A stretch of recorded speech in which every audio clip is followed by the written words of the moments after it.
Hey there, Daniel again. Had some technical difficulties with the last video, but I'm back. Anyway, today's video, very excited. I'm short on time, so I'm going to jump right into things. But last week I had an interesting exchange with someone about a video that I created. And basically, in the conversation that I had with this person, they suggest that I write a book on marketing. And an interesting turn of events happened and a whole bunch of stuff happened. And I think it has a lot of application to us as music teachers, to us as business owners. So here it is. Basically, this person said, hey, you should write a book on marketing. And I was kind of curious. I started asking this person questions like, why do you think that this is the case? Tell me what you see that I'm not seeing. And the conversation went on for a couple of comments. And in the fallout of those comments, all of a sudden the conversation stopped. And I got a notification in my private inbox that someone had contacted me. And this person basically said, I thought what you said to me was inappropriate or snarky or something of that nature, and I'm never going to read your stuff again, and I'm unsubscribing from you. And I was a little taken aback by this because I had not thought of what I was doing as snark. It was simply curiosity. Okay, so I want you to keep this thought in mind, the idea of curiosity and what curiosity does for us as business owners. I want to hold off right there. But before I do that, I have a kind of like a side tangent almost that I want to bring up, and that is this.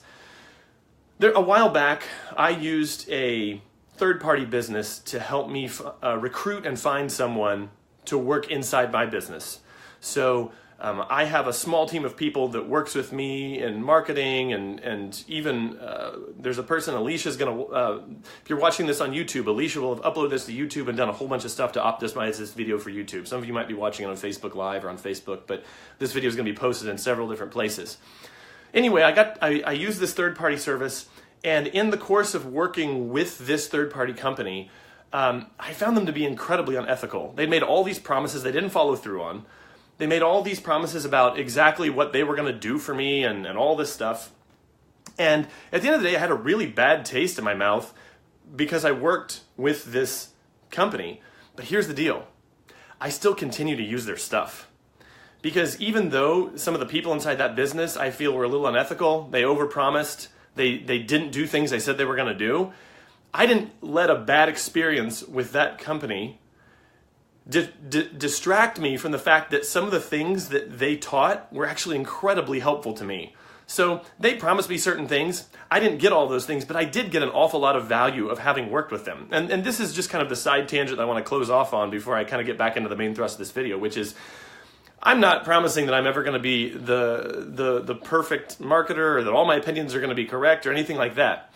I'm not even promising that my personality is all that likable. What I will tell you is if you find value in what I do, don't watch in spite of that. Like, I don't like this Daniel character, but he seems to have some good ideas around marketing. I'm going to take that and just forget him, whatever. Anyway, that's kind of the side tangent. Don't let a misunderstanding or something like that distract you from getting value out of every possible situation you have that you can be involved in. And that really leads me kind of to the idea of curiosity. And the original suggestion that was made to me by this person was write a marketing book. And the truth is, I've actually thought about it. I've thought about I should write a marketing book. There's more than enough stuff that I've never even talked about on a video or in a blog post over the last almost 2 years now since the blog has been live and since I've been doing these videos. There's just topics I haven't even gone into depth on at all or haven't even talked about. It's shocking to me how even with working with people in the context of either group coaching or in the context of one-to-one coaching, how new questions come up all the time that I realize, wow, no one has ever asked that before. I'm really thankful I get to share that. So why not write a book? And I'll tell you this. This is the reason why I will not write a book on marketing. At least at this stage of my career, I guess. Like for the next 10 years, why I will never write a book on marketing. Because there is a billion books out there already on marketing. There's a billion blogs out there on marketing. There's so much information out there. People don't need information. My $10 or $20 or $30 ebook or book that I could write about studio marketing, there are so many masters of marketing that are currently living or who have lived in the past that have written books that are so mind-blowingly helpful and have helped me that there's nothing left to be said. What people need is change. What people need is a change agent. And this is why what I focus on most in my blog is not so much in the information. What I've driven people to is not information. Don't buy information from me. Come to me, let me help you find places where you're stuck or find places where you have obstacles in your business and let me help you there. And so what I would say is that these videos, my blog posts, like that's my book.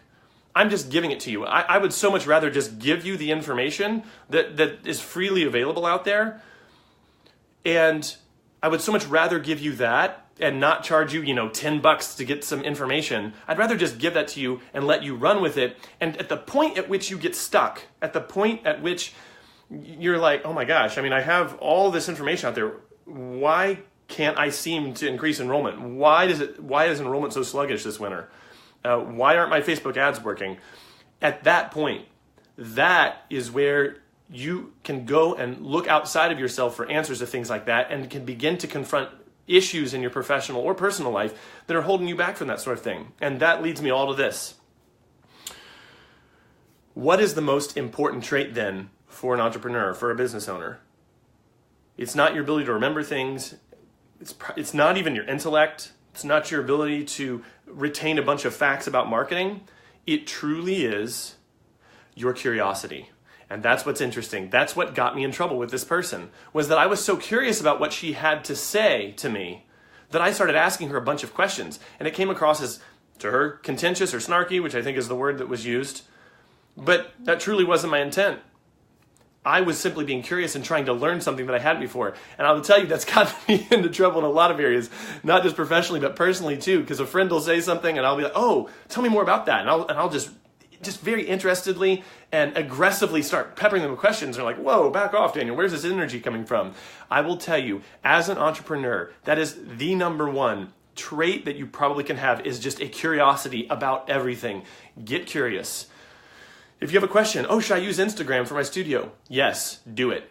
How? Get curious. Go to Google. There are a billion articles out there about how to use Instagram, how to leverage Instagram for your business. If you ask yourself, should I hire someone for Facebook ads? Answer, yes, do it. Go out there. There's a lot of very awesome contractors out there that will build a Facebook ads campaign for you.